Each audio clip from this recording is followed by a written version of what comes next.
3, 2, 1. Hey, it's Professor Meg here.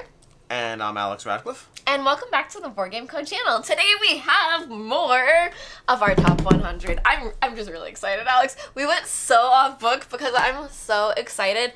I did not do a full 100 last year. I did only the top 20, Why top is 30. he always climbing when we start a video? They can't see. It's not fair. I only did top 20 or 30 last year. I think you did top 50, but maybe not. Whatever I did last year is not what I did this year. This year I did a full 100. I think I only did 20 or 30 last year. Whatever it was, we can check. The internet can check. It's on the internet. You guys can prove us right or wrong right now. If you missed it, these are the top... Oh, no, sorry, I interrupted you. Go ahead. I'm so excited to be doing Why the are you top so 20. excited? I'm so jazzed up. You know why? Because I love board games. I was so excited. I love board games. I'm excited about all of these. I'm locked in. These are the Wait top... till you get to top 10, you guys. I'm so excited. These are the top... This is the top 100 games of all time as of 2025, and today we are doing our 20 through 11. Yes. I had to get that up and holding it in the entire time and waiting for you to finish said so I that, could say though. it. No, I don't think you did. I don't think you did. I think I said that. Definitely not the way. Not the right way. I There's did a way. say it was the top 100. Did you? I don't think I said as of 20 through 2025. 11? And 20 through 11? I don't think I said that yet, but I think we just we kind were of... getting there. Yeah, I've been holding it in the entire time. The entire time. I'm a little minutes and OCD, 51 maybe seconds. a drop autistic. I don't know exactly. I want things a certain way. I'm very type A. I want things a certain way, and they have to be a certain way. So when things aren't a certain way, and I decide to get 3 Then cats. I get mad. Yes, I decided to get mad. Either way, these are the top 100 games of all time. Several things to go into before we start our video. Number 1, if you missed it, we are doing a channel support drive on the channel. That makes sense. A channel support drive on the channel. You can get a game out of it. You can get a bunch of But you games. can definitely support the channel out of it. You definitely can support the channel. If you are a member of the channel on Ko-Fi, Patreon, or YouTube members, you are eligible for the amount of your donation. You can check out the video. I'll link to it down below. Also, if you just leave a comment in that video, you also are eligible. Although you get more entries if you are like a member of the channel. Hey Alex, if Yes, someone Meg. supports as both the YouTube membership as well as Patreon, do they get like more multiple entries? They get more entries, but that has to be clear. The amount of entries you get are equal to the amount you're supporting. So if you support in multiple places, it's the same as supporting... If you support this much in Ko-Fi, or this much on YouTube and this much on Ko-Fi, it adds up to the same difference. So you can pick whatever you want to do. Everyone's treated the same. Also, always a regular reminder, like while I am giving away a whole bunch worth of games and we're adding more to it, ideally you're supporting the channel because you appreciate all the content we put out and you might get a game out of it because people get games every single year, but also you might not, so like, you do you. And speaking of which, the games we're adding this time round... But you know what everyone gets? Our gratitude. The games I'm adding this time round are Evian. A full set of Evian over here. Well, not full set. There's a lot of Evian, but 3 boxes of Evian are being added. Just tune in for the 10 through 1 because I'll be adding 3 more big games to the giveaway in that video. Nice. You can check that out. And the last video, we added modern art, I believe. No, Art Society. Art Society. I'm looking over here. Art Society. It's right over here. I was going to grab it. I was like, why am I grabbing this? And then I was like, I'll just say the name wrong instead. So there is that. I love being right. Yes, there is that. Also, let's go ahead and dive into it because we have 10 amazing games to talk about today. 10 each amazing games. We are curious how the crossovers are going to do. Well, they're only 20th as good. They're only, yes. We are currently at... 20. We had 7 crossovers. We had 19 crossovers out of the 43 so far, which is looking like we're in reach. We do not have our direct crossovers. We have 2 direct crossovers. There's like a bet we're that we're done. going to get to 4. You think we're done now? I don't know. You lost all steam on that? I feel like our top 10, instead of being like this, They're going to be like is that. going to be like this. That's going to be 0 direct crossovers then. I know. Yeah, that's how it works. That's what I feel like. That's how it works. But Sometimes... Mercury is actually not in retrograde. I did check. I did check. You actually? Mid-filming, I asked, and she said, not right now, babe. Well, in that case, I'm guessing we're going to have 5 direct crossovers. She said, something else is messing with your communication. And I was like, yes. With that said, we are going to... Oh, wait, before we dive into it, a reminder that we are sponsored by Allplay, Allplay. We are sponsored by Allplay, a place where you can get anything from shelves to tables to games. You can check out the variety of crowdfunding campaigns. They have Mountain Goat's Legacy coming to you in January. If you want to check out that campaign, I will have thoughts... That was a goat? Was it? I was trying to do the... Is that to go... Now I'm lying on the That's how you cold do it. hard ground. That was a sheep. It was an angry sheep. Let's go ahead and start off. I believe you are. No, I'm No, starting. 'cause I'm I starting. went already. I am starting with my number 20 of all time, which I don't remember what it was last year. As of 2025. As of 2025, this is Revive. Revive. Now, shout out to Recall, which I mentioned I was earlier. just gonna ask, was Recall on this? I don't Recall think it was on the top Oh, 100. Oh, you spent 5 minutes talking about whether it's Recall or Recall. Oh, yeah. Yeah, there we go. Was that this series? I like Recall a lot, I but bet a lot of people agreed with me. about the pronunciation, I'm sure they did. I like Recall a lot. In fact, I think I like it. I Revive? might like it more than Revive. But the problem is I have played Recall a few times and I've played Revive like 17 times. So like I'm gonna give Revive the top 20 spot until things can show me otherwise. I need more time. When something's new to the list, I want those plays. I want those plays in the system. What do you want? What do you want from me? Revive I don't play a ton of because for whatever reason, no matter how hard I chase it, I can't make sense of it in my brain and I do terribly. Shout out to Darwin's Journey. Have you seen the current game I'm in? I think I still have like 10 points, and we're in the very last round. What's the point? I don't know what I'm doing. Is the point that you don't like I don't Darwin's know what Journey? I'm doing. No, I just can't figure it out. To be fair, when we played in person, you did great. I know. BGA async over like 4 weeks. No. BGA specifically, this is about Darwin's Journey. We'll talk about it later, right? Why? Potentially. Why would we talk about Darwin's that Journey? Later. Why would we talk about a game that I rated a 5 out of 5 that hasn't shown up yet? But Revive, the way the cover looks, is it not about aliens? Don't you guys say it's about aliens that you're trying to get the alien heads? Sort of. This doesn't look alien-esque. You don't get aliens from this? I don't get aliens from that. Do you not get aliens from this? From a flower and some huts and like a island-looking thing. To be fair, I don't need to get aliens from this. But No. I do get the thing from this, and the thing is aliens. Okay. So there is that tangent. Yeah. But you also it's not really aliens per se. Like you're excavating. 5,000 years after mankind's downfall, Maybe you this must is why survive. I don't get it. I don't think the theme is the problem. That wasn't meant to be so mean. That wasn't meant to be so mean. It's you, Meg. It's you. I will talk They're about Revive. all gonna quote that. They're all gonna quote that. I don't think the theme is the problem. Revive? Sorry. Revive is an excellent Euro game that I absolutely adore, in which you are basically taking actions with like a whole gigantic player where you're taking actions to try to uncover things. You're flipping over tiles, then you're building things on the tiles or placing people onto the tiles. All these things are going to increase your tableau. You're playing this optimization game as you sprawl out from the center, trying to figure out how you can get what do you want. You're trying to do these things on this track, but like how they feed into each other, I'm not quite sure. I love it. The card play is But it's excellent. like a race. It's like a race. It actually is kind of like a race when you say it like that. I guess it is like a race. I bet they would love this. Go ahead. We should do a video of you describing favorite games that I've played once that you can like be like, it is this, it is that, and I'm like, I mean, you do this thing. That would be fun. That'd be funny. Maybe. That would be fun. We should do that.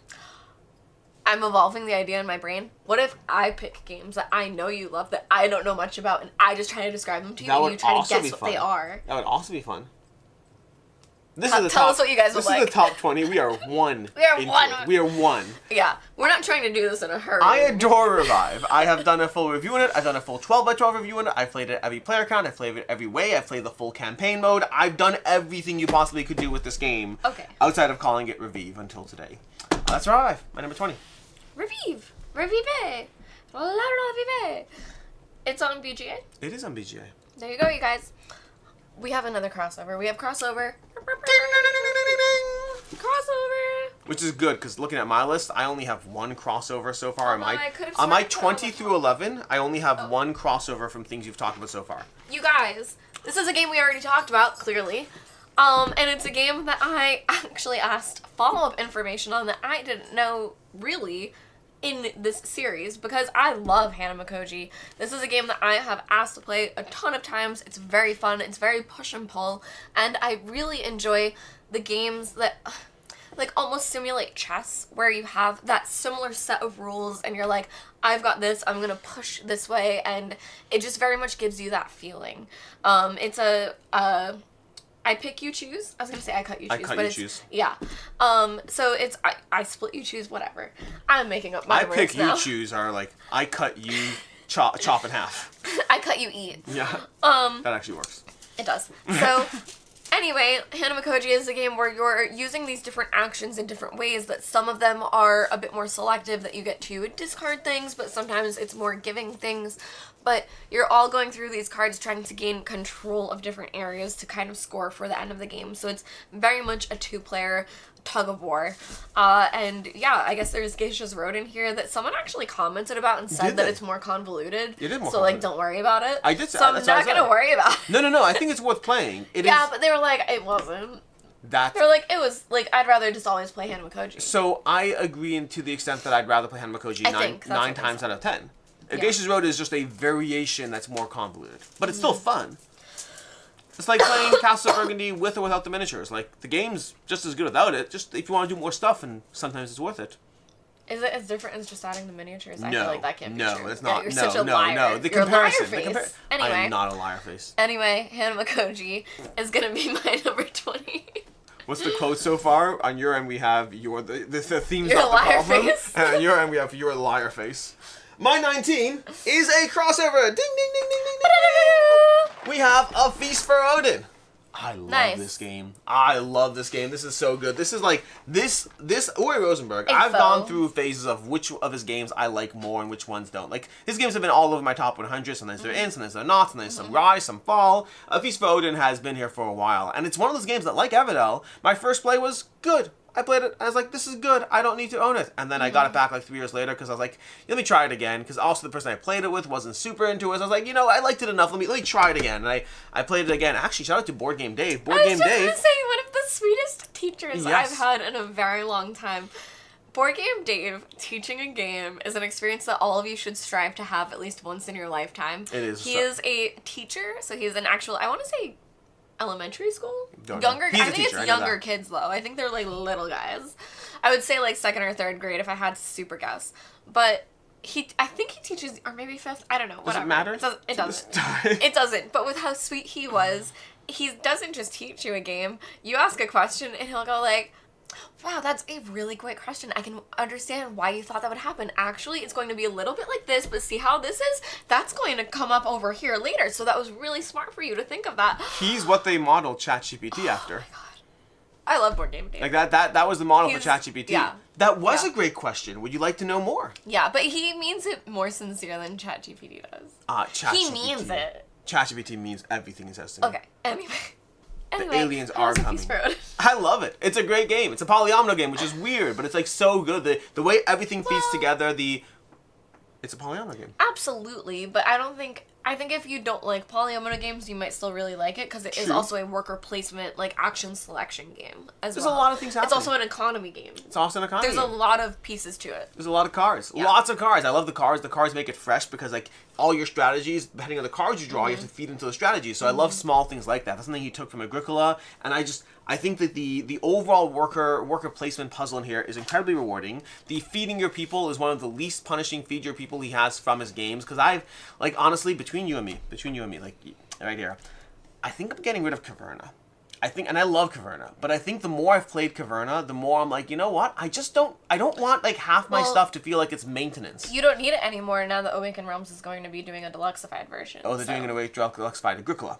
I have no clue. I was making a joke. If they're making a Caverna, I don't know it yet. But it's a good idea. Yeah, I mean, I'm sure they would. I'm sure they would. And And because whatever. Maybe I'll get Caverna back at that point because I do like their versions. But nonetheless, Feast for Odin. This is my number 19. Yeah. Oh yeah, that's what we were talking about. You're 19. No, 19. Alex, how many crossovers are we at? We're at 21 so far. We're about to hit 22. 22? We're so close to 43. We're going to hit crossovers like... Boop, boop, boop, boop, boop. I think it's going to happen a lot now. It's like popcorn. This is like popcorn. Our crossovers are like popcorn. It's like... No, we're first not you at hear 22. We're at 19. We were at 19, then we added these two. You said 22. No. I said 21. Oh. This is 22. But this is number 19. It adds up. Oh my gosh, what is happening here? I just got confused. Anyways, our crossovers are like popcorn. Like, they start off very slow. You hear an occasional pop, an occasional pop, an occasional pop, and then it just keeps popping. Mind management! Pop, pop, pop, pop, pop, pop, pop. Mind management. A little bit higher for me, but that's totally cool and fine. That sounded like a criticism. No, I'm criticizing your choices. That's what it sounded like. Okay, good. Mind management is a hidden movement game, but I think that for this particular game, most hidden movement games I play do really well 1 versus 1. And with mind management, I think that it does a very good job of allowing the guessers to be able to be a very strong team, while the person that is doing the hidden movement also has a lot of tools in their disposal to do what they need to do. So I think that this is a game that, a way to say it is, like, I think it lasts the appropriate amount of turns, that it does have this progression system where you're tracking the turns that are going through and the clues that are being placed out, but I think regardless of the push and pull, it does very well. Whereas there are some hidden movement games I find you can end really quickly if you find what you need and you can kind of, you know, smoke out the other person. But with this, I find that it's a really good puzzle that feels very satisfying and very close, that it has those moments of just, I don't know, I find it very, very clever regardless of which side that I'm on. And also, I never read these comics, but the different, like, symbols that you're trying to work through are all, like, this is a game that when playing with other people in a group, it's so fun because you're going, like, dogs, coffee, umbrellas, dogs, coffee, umbrellas, dogs, coffee, umbrellas, and you're just, like, repeating those things. So I just think it's so fun that, I don't know, I think it's very clever, very fun, very beautiful, and very easy to pick up. And it's also a game that's very easy for you to have someone who's experienced and have them play as the person doing the hidden movement, and then everyone else can team up against them. So you can also play with, like, different skill levels depending on who's played it and who hasn't. But it's just clever. It's really smart. If you like smart things, check it out. It's a really good game. I like it a lot. Yeah. My 18 is a small box. A small box. It's two. There's 2 small boxes in this batch of 10. This is one of them, and this is Air, Land, and Sea, Critters at War. But you know it's what, my Alex? number 18. Sorry. Go ahead, tell me something. No, I'm sorry. No, go ahead. that No. was an age. You literally said your title. No, I have no idea what you're talking about. Tell me what's up. No, it's fine. My number 18 is a small box. I have 2 small boxes in this batch of 10. And one of them is Air, Land, and Sea, Critters at War. I think this game is so brilliant. The amount this game does with so little. There are 18 cards in this game. 18 cards. And the back and forth. This is a tug-of-war game. It's a lane battle. It's not a tug-of-war. It's a lane battle. It's a lane battler game where you're trying to win the various lanes of attrition. Air, land, and, shockingly enough, sea.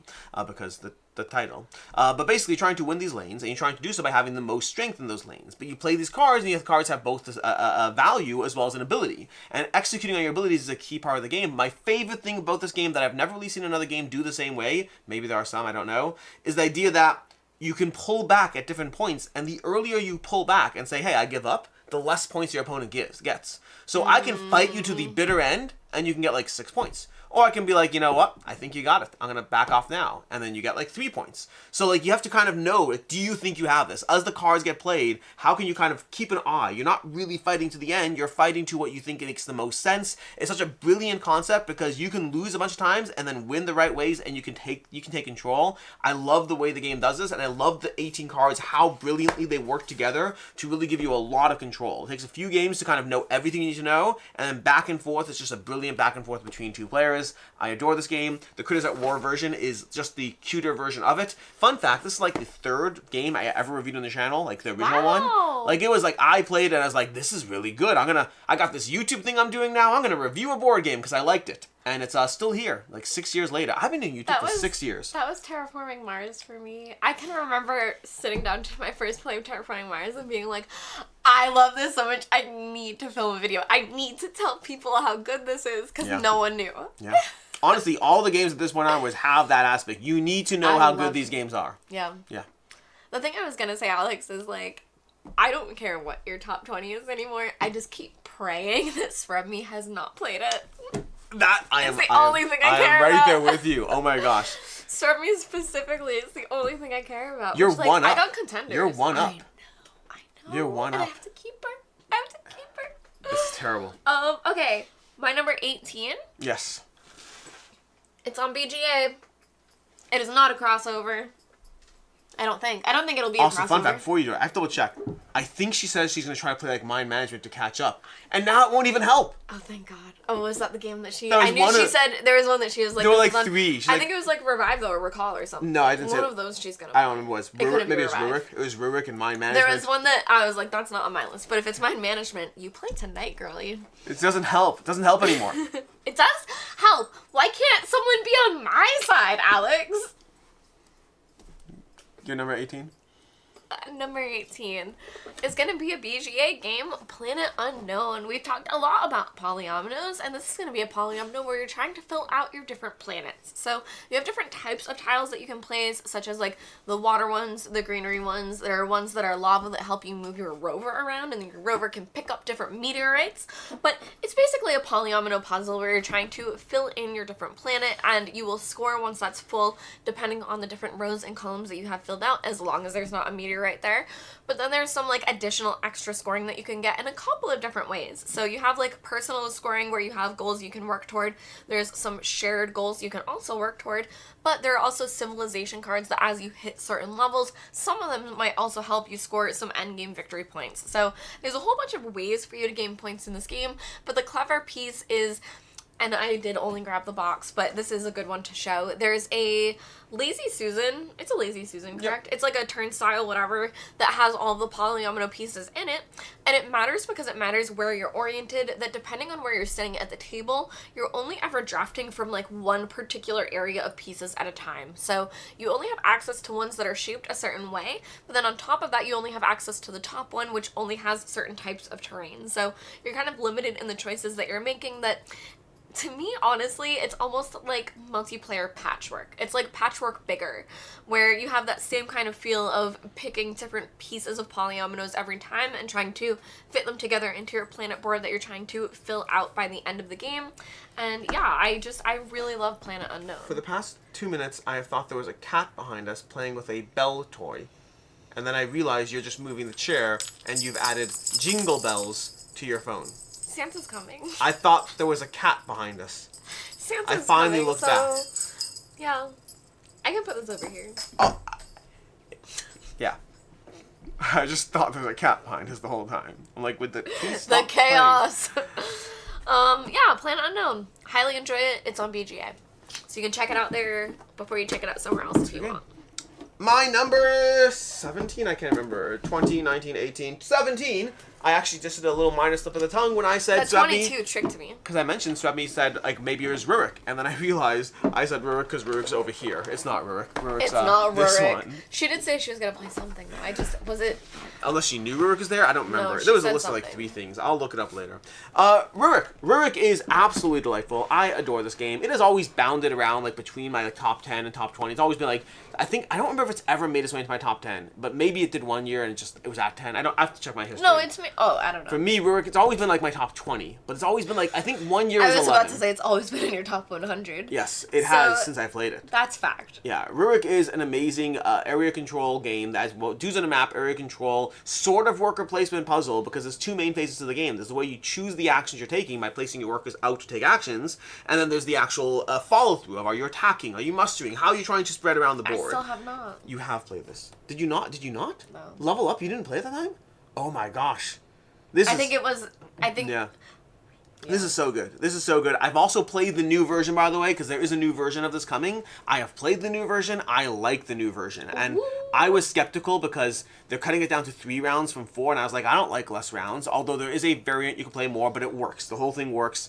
It is so good. This game is such a phenomenal puzzle of trying to figure out how to outplay the players and how to control the actions you have, because you have so limited actions. Kind of like the way Innis just gives you cards and the cards are everything. This gives you like a worker placement puzzle, sort of.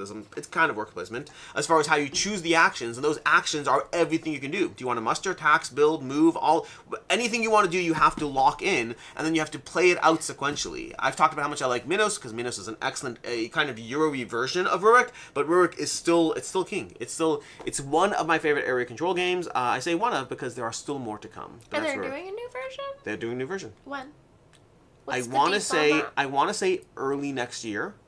Like early 2020. I mean, you can see it right now. You can check out the page, the campaign page. So they're crowdfunding. They're crowdfunding, yes. They're crowdfunding over next year. So, like, 14 years from now. Okay, maybe that one. Okay. Yeah.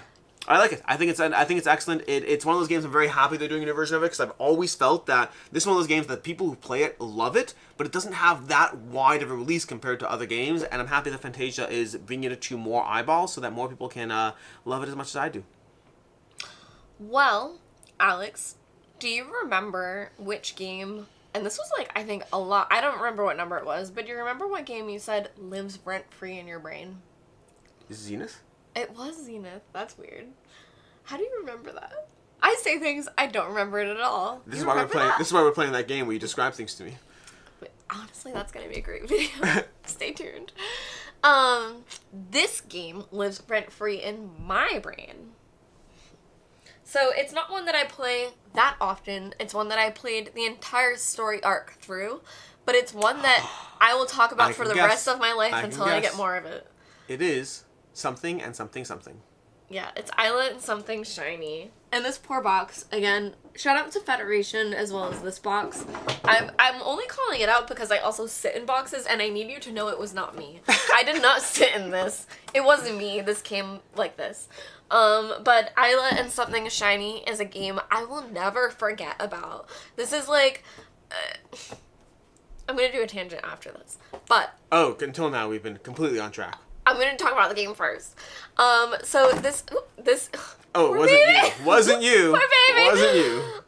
This is a game where it's a solo puzzle where you're going through a story and you're going through these different story arcs of chapters that you're playing as Eila. And there are multiple ways for the story to end. You know the worst part? Literally, I'm watching this, I'm like, crap, I know Srepmi played this.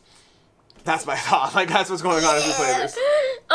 There are multiple ways for the story to end depending on all of the different choices that you make, and some of them you might be forced into because you're not able to do a certain thing, but then some of them you might have actual agency and you kind of pick what to do. But the tightest part about this is the resource management system, where it's very, very tight and you can only have certain things, but you're going to want a lot of different resources available to kind of get through the decks of cards that you need to.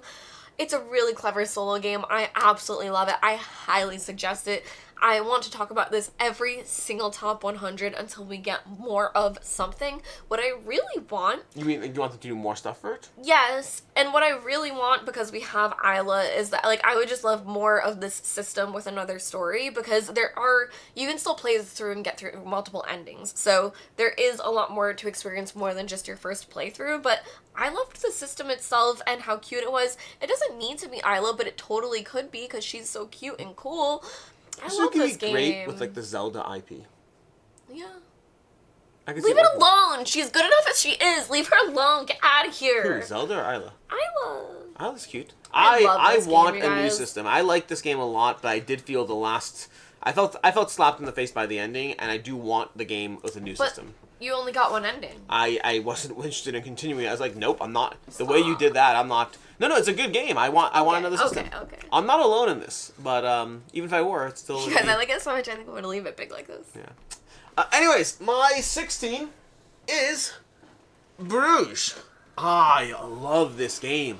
This is one of my favorite Stefan Feld games. I everything about playing Bruges is phenomenal, and this is like again one of those trends where Bruges is a game that I played and got rid of and got back years later. I was like, you know what, I want to try it again. And sometimes and again, to be fair, all these games like Everdell, Feast of Odin, Bruges, they were games I enjoyed. I didn't dislike them. I was just like, I don't feel the love. I like it. It's good. And that's not enough.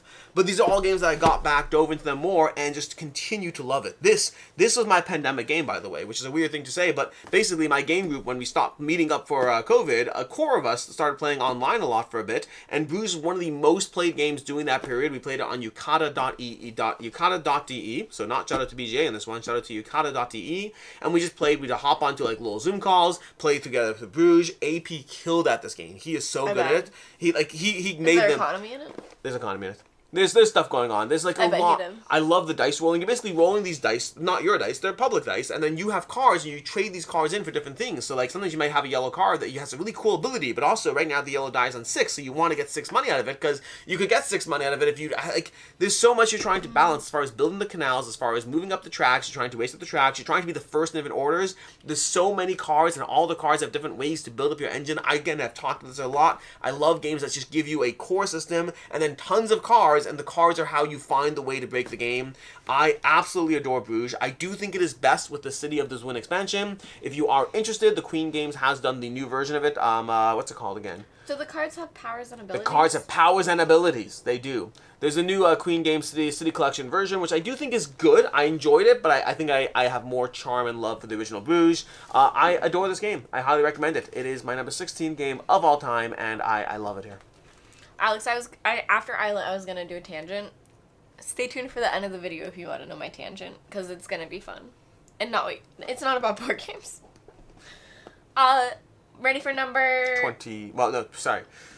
16. 20? 16. 19, 18, 17? 16. Have you already done 16? Yeah. Okay. My number 16... Wow. ...is a game that I absolutely love. This is Fantome De L'Opera and... Fantome De L'Opera. Fantome De L'Opera. I was someone... Okay, so first off... I was someone that grew up love Phantom of the Opera. I was that freaky little 10-year-old that was like singing to Christine in the mirror. So for me, I loved the theme from the get-go.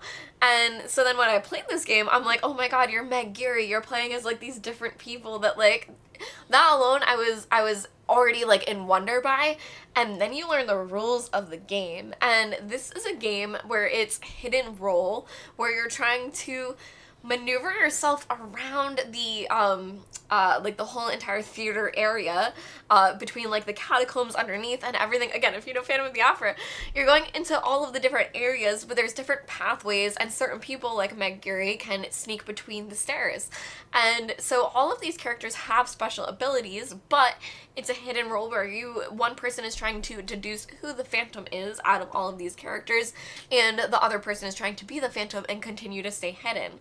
And the thing that I love about this game is even though there is a push and pull of hidden information, even if you are the Phantom and you get found out, you can protect yourself in certain ways, that you still need to be able to unveil the Phantom in certain ways as the person who's the person seeking out the Phantom. So it's just very, very clever the way the push and pull is done. And I did bring it up with my management, but with Phantom of the Opera, I think, again, it's very, very clever that it feels very balanced, and no matter what role you're trying to do, you are playing these, asymmetric type roles where one person is hiding and one person is seeking, but it works really, really well and really clever, and especially if you enjoy the theme, it's going to make you giggle and have a good time, but even if you don't, it's very, very smart. That one of the smartest players I know, I taught this game and had such a good time just watching it work in their mind and make sense, that it was just very, very cool. That it's a great game to show friends.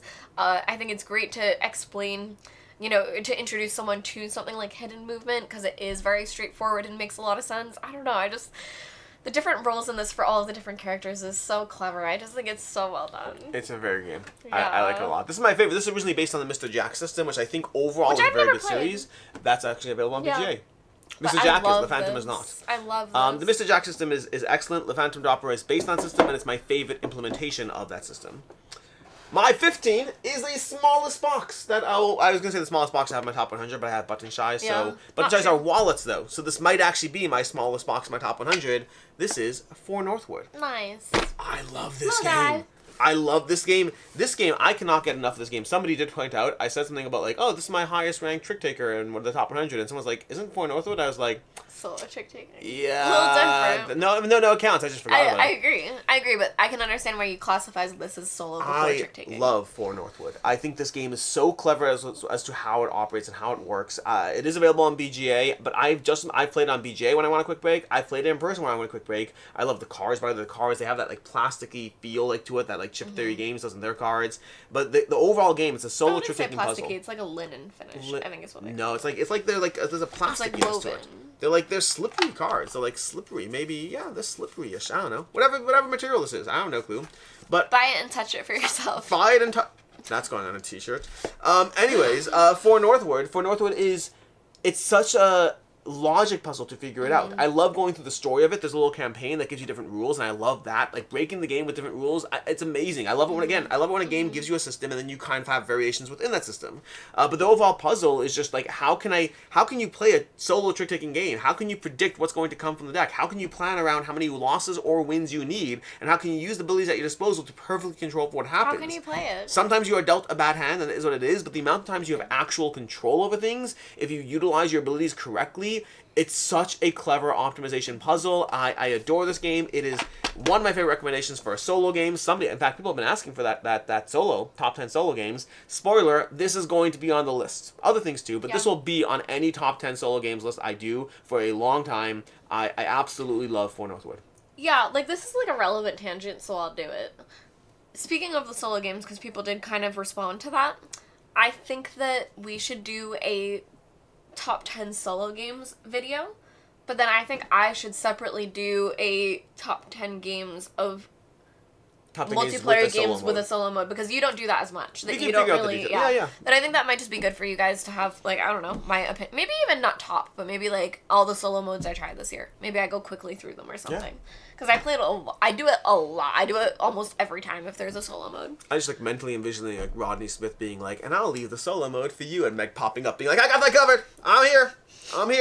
Let me show you this game. I would say off the top of the dome, something you might not expect was Wild Gardens. That one solo is very fun. Very fun, and I would put above Calico or Cascadia. I almost did 15. this. I almost did this one again. Ready for the next one, Alex? We have another crossover. Crossover 23! We only have 20 more to go. It's going to be hard. I'm worried. I don't think we're going to hit it. Unconscious Mind is that high for you? Pretty Pickles! Yeah, Unconscious Mind. For me, this game is absolutely beautiful, but it is a brain burner puzzle. And so, just to compare it, this year we learned Darwin's Journey. Yep. And I think for me, that game, I'm not, like, that hot on. It can't make sense to me. Not yet. Yeah, like, it's one that is a Meg problem, not the game problem, where I'm just not... My gears aren't quite going yet. It's probably the theme. Unconscious Mind is a game where you are... You're chaining so many things into other things that you really need access to everything, and it's very tricky, and especially when you're playing with 3 or 4 people, it's just really fun and pleasing. But I don't know, I really, really enjoy this one. Something that you brought up earlier was like the visual presentation of how you're interacting with the game. I don't know, I just really love it. It's very beautiful, it's a very fun time, it's very nice to sit down and play every single time, and looking at the types of dreams with the artwork. Yeah, like, just look at this game. I've never seen this before. I've never, like, noticed this. Because I just pick a box up and I put it off the side. I've never, like, been looking at a box top properly. You guys, it's just a lovely, lovely time. What I'm really going to start hitting in my top 10 especially is going to be games that every single time I love. And this is a game that I have, I've said this before about other games, that no matter what I do, no matter how well I do, no matter if I win, if I lose, no matter where I am in the ranks, I am having a wonderful time, and I'm just vibing, being able to, interact with the game. We should stop playing new games and just I would love to play. Because when you covered, Alex, you brought up the expansions, which I have not played. And I was like, oh, that's something I would love to do. There's some of the small modules I really appreciate. I don't think any of the expansions wowed me completely. Yeah. But they are nice to have. Like, I actually like incorporating. I think, I say one of them, I would like to. One of them I'm more middling on. The rest I'd probably incorporate. But they're all nice. Mm-hmm. I approve. It's a lovely, lovely time. I approve. We are 23 crossovers. We have 20 to go and not enough time to do so. I don't think we're going to hit it, but we'll see. I don't know. Yeah. I don't know. Because we'd have to have... But I did say less, so I should want to win and say no. Yeah, it's fine. I hope we hit 42. What is the answer of the universe? 41? 42. 42? I hope we hit 42 then. That would be nice. Oh, I should have said that then. Yeah. That would have been smart. My 14, I think we're up to. I want to say 14. I really don't know. Is... Yeah. 14. Cyclades. Oh my gosh. And you still haven't played this, have you? No. Do you want me to grab this? Yeah, it's so good. Cyclades is one of my favorite area control games. Again, there are still more to come over here. But this is an area control game where the thing I love about it is the bidding. You're bidding for the favor of the various gods in this game because the gods let you do everything in it. You want to go ahead and invade the opposing forces? Well, you're going to need Ares, or possibly you'll need, Poseidon if you're trying to cross the water. You're going to need Zeus to get the temples in your economy going. You're going to need Athena to kind of get your temples and philosophers. You're going to need the gods' favors, and so you're constantly playing this bidding and economy game of trying to figure out, sure, I have massive military forces, but if I don't have Poseidon's blessing to cross the sea, I can't attack you. And so it becomes this game that's all about how you built up everything, how you positioned yourself, how you built up the economy. It's a clever area control puzzle. This second edition does feel, the legendary edition or whatever you want to call it, it does feel like they did an excellent job incorporating all the things about the base game that made it great, making the map more modular for more long-term replayability, as well as incorporating the best parts of the expansions for you. I still miss the art of the original. Whenever they make these, whenever they remake, Kemet and Cyclades, I'm always like, I prefer the art of the original, but, it still looks good and plays better. And so, Cyclades, if you haven't tried this incredibly fun area control game, I recommend it. I do. You heard it here first. I don't think have I played Cyclades? I don't think you have. There's so many. We need to play more games. I know, it's hard. It's difficult, especially ones that are, I don't know. You guys, it's hard. It's hard to get game groups together. I'm sure all of you are. You say it's hard to get game groups together? Game groups. We play plenty of games. We're just stuck playing so many of the new ones. That's what I'm saying, is depending on the number of players and who wants to play what, and then, even what you have time to teach, because sometimes you want to play 2 games, but then once you get through the teach for the first, and then you play that one, you kind of only want a card game after, or whatever. I would classify our biggest issue. I would classify it as we play so many fairly heavy games for work that when it does come time for game night, sometimes we resort to hour-long games, things like that. So we do play long. Obviously, if you've been watching my content, I've been playing games like Darwin's Journey, playing Unconcious Mind, get games played. But I want to play them more. Speaking of a game that my game group made plenty of time for this year I think, the end of last year and this year, for at least 10 games, but maybe 11, is gonna be Clank Legacy 2. My brain, so forgive me with what I just said, because my brain kind of blurred together Clank Legacy 1 and 2. That, I don't want to tell you guys how many scenarios there are in each one, because you might have some surprises. But some of them have more scenarios than what you might believe at first. So, Clank Legacy. So first of all, Clank, as a lot of you might know, is a deck building game where you are trying to go down into the underground, get some trophies and treasures, and then get out before everything goes bad. Because there's a dragon with rage, and it's getting angrier and angrier, and they're pulling cubes out of the bag that are representing your health, and that's how you die. Then if you die underground, oops, you got locked down there, you died, you lost everything, but if you at least make it above ground, you can score, but if you make it all the way home, you get some extra points at the tavern. So in Clank, you're trying to basically deck build to give yourself some movement, some fighting, things like that, special abilities, and you're going to get through, get the things you want, and get out. Now, Clank Legacy is done by Acquisitions Incorporated, which, as you know, you might know, they do D&D supplemental materials. They're very, very cheeky, very funny guys, where they add, a lot of silly stuff, and this definitely shines through that it gives you a look into working for Acquisitions Incorporated and their, Jim Dark Magic and all of the things that you're fighting off against these different, the evil clan, I forget their name, the bad guys. But in this one, you have a track where you're kind of chasing up against them and you're able to get certain bonuses. But the entire point of the game is the legacy element, where you are going to be stickering onto the board, adding new locations, adding things to cards, using these different tag systems, sharpieing and naming people things, going through your personal stories, because you have your own personal journal of all of these different things that you're going through, and you have your personal character that all of the different stories are, you don't craft them, it's kind of what you experience, but you pick your character at the beginning of the game, whereas you get to play as one of them, and you have your own personal story. So you're going through all of that, and you're also playing competitively as well as cooperatively, which I don't think is a spoiler, but in both of the versions, you have these competitive and then co-op scenarios that you're playing through that are just really delightful. I love this game. I love deck building. I think turning deck building into a legacy game is just par for the course, right up my alley, that it's everything that I love in a game. I would say that between Clank Legacy 1 and 2, your game group will make a difference. How engaged your game group is and how much they love it will make a huge difference. But if you have everyone that's drinking the same juice, that's all, you know, into the same thing that you are and having a good time and loving it, it is a very, very good time and a lot of fun. I love Clank Legacy. I definitely enjoyed 2 more than 1, but I don't think it's the game. I think 1 I played with a bunch of people who felt like I did, which is more middling. And 2 I played with people who liked it more, so it was still the same game for me, but other people were more into it. I think the cooperative scenarios were very interesting. That I don't know, it changes the game a lot. And I did like that aspect, but then it is a little confusing that if you're playing an overall story arc of a Legacy game, that at the end of the day, you are winning different scenarios, and there is, like, something at the end for whoever did the best in certain areas, almost Mario Party style, where you have, like, different things for different people. So I do respect that it is a little confusing having cooperative and competitive within the same Legacy game. Yep. But I love it. My number 13 is... sorry, give me a second here. There's a big box. There's a lot of big boxes here.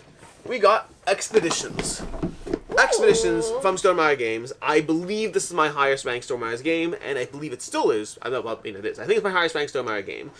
This is for whatever reason, this is like kind of based on Scythe to a degree, the same world as Scythe, but it's very different. But this is basically an engine game where you're trying to utilize 2 out of 3 possible actions every single turn to move, to gather, to play cards. You're trying to move around the board and get your mech all prepped with different ways you play cards. You have like meteors, and you have artifacts, and all these different things you're trying to do to your gear, not really artifacts, the gear that you're trying to place onto your mech.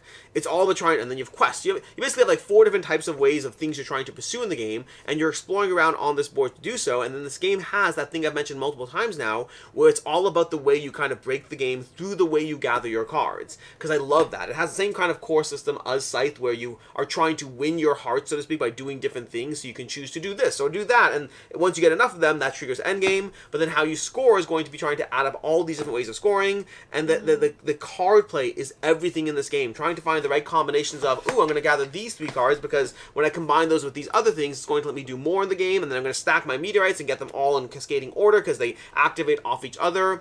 I love the card play, and the card play is what keeps me coming back to this one. The expansion had some nice quality of life fixes and changes. I just think things that I think made the game a little better and smoother. But overall, Expeditions from Stonemaier Games, I adore this game and will never turn it down. I think it plays best at 3 players. I still like it very much at 2 and 4, and 5 is where I'm like, I don't need to play this game. You know what the gamer in me was just thinking? What was the gamer you thinking? This is such a gamer thought because I'm trying to be points ahead and rounds ahead. That if we're both trying to win Strab me, if I was ahead going into this video, I should have only done crossovers for my top 20. Isn't that so gamer of me to be like, I'm a point ahead, so I should keep the advantage and stay ahead? Yes. I was literally just thinking, I should have... That is what our top 100 is. I should have changed my top 20. Our top 100 is... And then only crossovers. Then I would have won the crossover game. Would that have been enough? Maybe. I don't know. I bet we would have been at 42, and I would have won everything I cared about. Okay, I'm ready for a crossover. It's a crossover. It's a crossover! So at 24. It's a crossover, and this is a game. This is a similar game to other ones that have come up, where Alex is going to be surprised, and I hesitated to show my love for this. I think I'm almost like... I like it too much, because sometimes I ask to play it with, like, people, and they'll be like, no, not right now, and I'll be like, oh, okay, I guess we don't have to. I think I know what it is. What is it? 4 Shuffle. It is, it's 4 Shuffle. Because I'm not surprised, because 4 Shuffle... I love this game! My take on 4 Shuffle is the first, like, time or two you played it, you liked it, but I have noticed recently that you've suggested to people who seem to like it more, and when they say no, you're very chill about it. Yeah. I have noticed that that description was exactly what I needed to hear. I try to be like, it's okay, we don't have to play, I guess. I guess we'll play next time. It's a good game.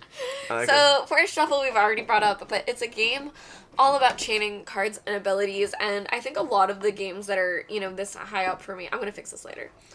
I think, I'm going to fix it, I promise. I think a lot of the games that are higher up for me are games that have really good chaining abilities of this goes into this and into that, and you want it all to work together. And this game, so in Force Shuffle, you're playing out these different cards, but you need other cards to support them. So usually you have like a tree, and then on top of your tree you can put things below it and above it, and then to the sides, which are usually like animals or shrubs or insects, things like that. But then some of them, like Dartmoor adds moors. I believe in regular Forest Shuffle you have like shrubs that you can place stuff onto instead. So a couple of different things that you can do that with, but all of them are going to chain into different scoring ways, where some of them are going to score for you, some of them are going to provide tags that will score later, but then some of them have a specific color tag on it that instead, when you're using it to pay for a card to play, you can activate something instead. So it's one of those games where as soon as you understand the iconography and what the abilities are, you can really look at any of the cards and be like, oh, this is probably this means this, if it's not extremely clear. Usually it's extremely clear, but even the ones that are a little bit ambiguous, you can be like, oh, this plus that, it makes sense. And I love card games. I love things that, you know, can kind of simulate that thing in my brain of chaining the different things together. That, I don't know, Forest Shuffle, it's very, very clever. It's on BGA. Really love this game. Yeah, I really liked this one. I like it a lot. Yeah, and I want to say, like, the thing I definitely love the most about it is that in a lot of games where you have something chaining, sometimes it can feel it ends too soon. And with Forest Shuffle, you play a lot of cards. You end up playing so many throughout the course of the game that the deck is like, I don't know, it's huge. It's like 150 cards or something like that. And toward the bottom, there are 3 winter cards, and that's what's going to trigger endgame. So you can see endgame coming, but even before that happens, you really go through a decent amount of the deck that you can get a ton of cards played. That I feel this is a game that really lets you build out your engine and then see it be satisfied, whereas sometimes you may be holding on to certain cards and be like, I don't know if I should play it, I should wait until this can get me like a little bit better or a little bit more points or a little bit more draw or whatever. But as those winter cards start coming out, you're like, oh no, I'm gonna play my point cards before the end game is triggered because it's really important. So I don't know, it's a very, very fun game. It's great. Yeah. Big fan. Yeah. Powers and abilities. Is in shrink because I did not want to grab the big box I have for it because I knew how many boxes I have on the table. But this is Marvel Champions. This is the expansion box for it.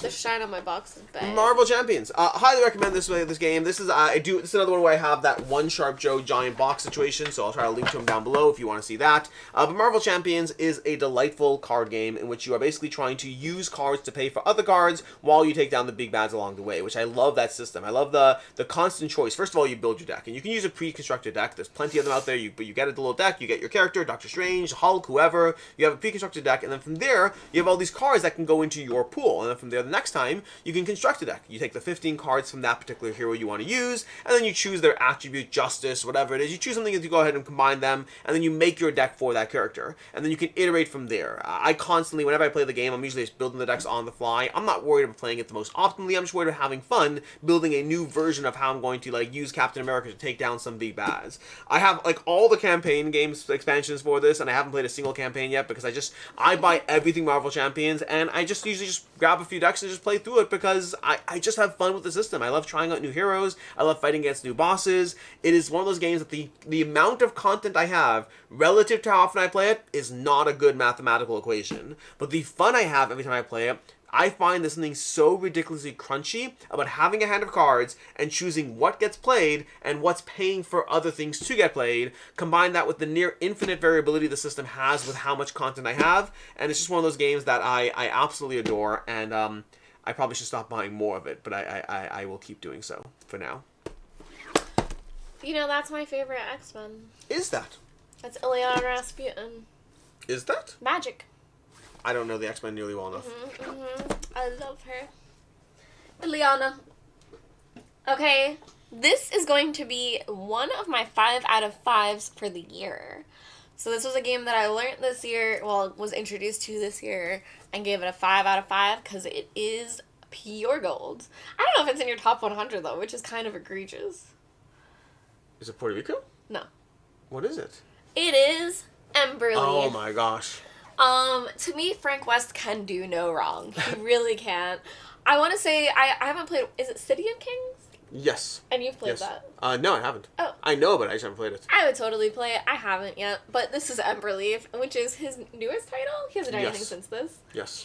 He's pretty he cranks out games pretty quickly though, so I would keep your eyes out for 2026 to see what else Frank West is doing. But Emberleaf is going to be a game where I actually got to learn it from him, I think. Yes. Yeah. Is this gonna be fine? It's fine. We're pushing it. We're pushing the boundaries. We can no longer see us, but honestly, we're the least interesting part of this. Falling cats are the most interesting part of this. Emberleaf is a game where Frank described it as card dancing, because you have your like player tableau and you're playing out your different cards into that area, but they're all going to slide down and trigger different things, and they can all, not all, but certain things can trigger off of each other as well, and the cards that you're playing are going to provide different things for you with how you're able to interact with the map on the board where you're trying to take over these different areas. So the entire game is really, the most clever part where I love so much is that card play of what you're crafting with what you're doing, that it's all about the cards that you start off with and where you're choosing to play them and how they affect each other, and then you also gain cards throughout the game, but you gain like 3.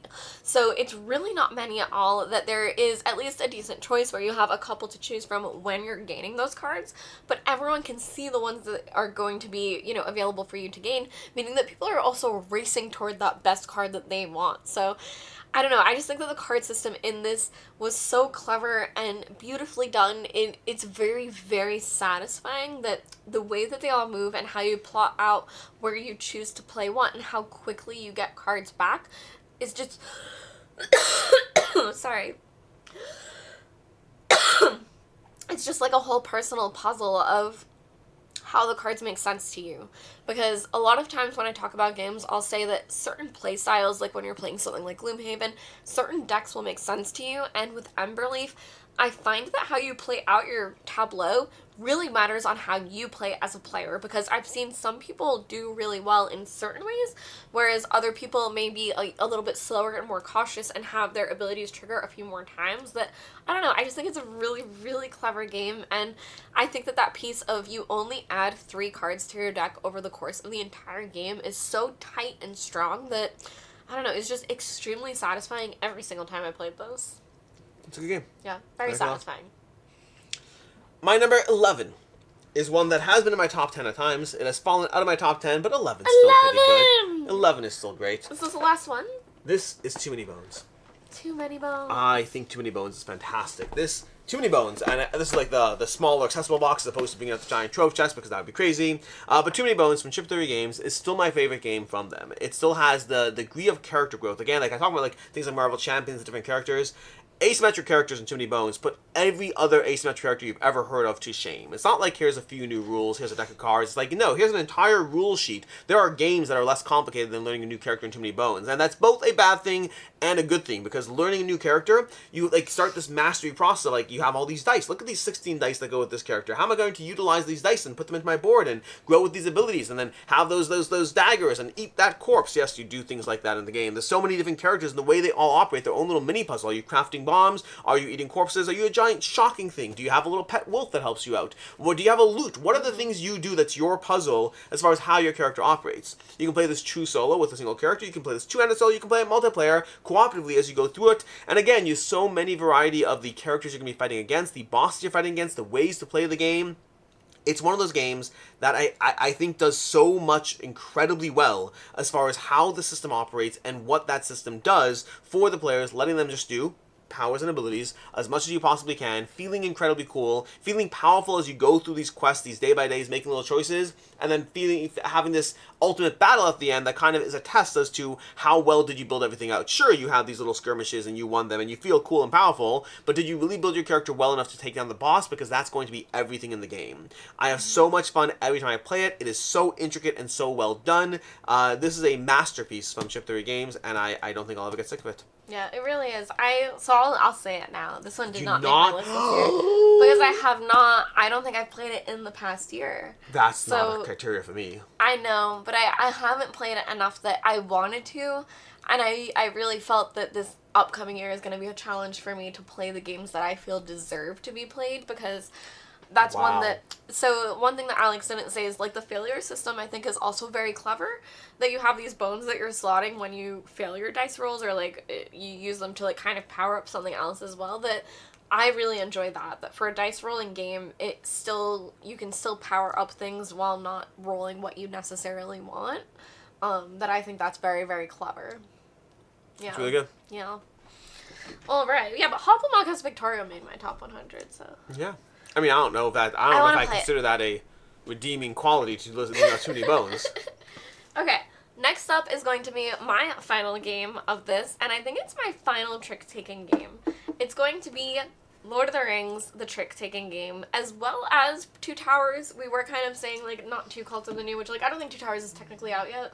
It's accessible. Yeah, it was Maybe available. you have it, but... it was available at PAX and kind of very limited release. And I highly suggest starting with the first one. Whether you're a fan of the story or not, it is a story, so start with the first one. It will take you through the story of the Lord of the Rings, whether you know it or not. You're, like, holding it when no one can see over here. Oh, sorry, no one can see it. Here, let's put it right here. There we go. Perfect. Okay, Lord of the Rings trick-taking game. So it is a cooperative trick-taking game where you're playing as the classic characters from the story of the Lord of the Rings. So you're playing through these different scenarios where as soon as you accomplish and beat one, you go on to the next one. And it really does take you through the story. That as someone who read the books during high school, I loved the entire lore of everything within Lord of the Rings, you know, ever since then. And yeah, it really does take you through the story. I found that specifically knowing all of that, a lot of the roles really made sense and were pretty cool. And there's also an aspect where at the beginning, once you're handed out all of your cards and you have your roles, you can trade cards between players, but some players can only trade between others. So, like, for example, Legolas can trade with Gimli, but they may not trade with Boromir or something like that. Maybe Boromir can only trade with Frodo. So that kind of makes sense when you think about it. And I don't know, I just think it was a very great way to take you through the story, as well as changing trick-taking elements. That some things really did change, that some of it was par for the course and kind of playing a trick-taking game that might have some differences and nuances, but some of it really did change the game that I found was very cool and engaging, you know, because of what's happening in the story. So, I don't know, I just think that this is one that I love cooperative games. I think that those kind of have a more special place in my heart. I love being competitive, and that's very fun too, but I think for something like this, especially when you're working with hidden information, but you're trying to do something cooperatively together, it can be very, very satisfying when you really do, like, beat the bad guys in your mind, even though there's no actual bad guy on the board that you're fighting against. You're just completing a trick-taking game, but it feels like you're making it through these different aspects of the story. So, I don't know, I had a delightful time with it, really, really enjoy it. The one thing I do want to say about it is that I know that Jenna from the Board Game Garden has played it solo, and I have not, and I didn't realize there was a solo version for this until after she spoke about it. That did have me very, very intrigued. I'm but interested. I didn't want to change anything with it, because this current game, I want to say, we're like one mission away from finishing. And I didn't want to change anything until after that and go back and go through it. So I didn't want to change anything yet, but I am really, really curious how the solo plays for a trick-taking game. Yeah, I'm curious. I'm really curious, because I love trick-taking. I'm not excited, because I just don't imagine it will be done well. Well, like, who knows? But, like, you like For Northwood. I do like For Northwood. I wouldn't have imagined that would be done well. But I was wrong.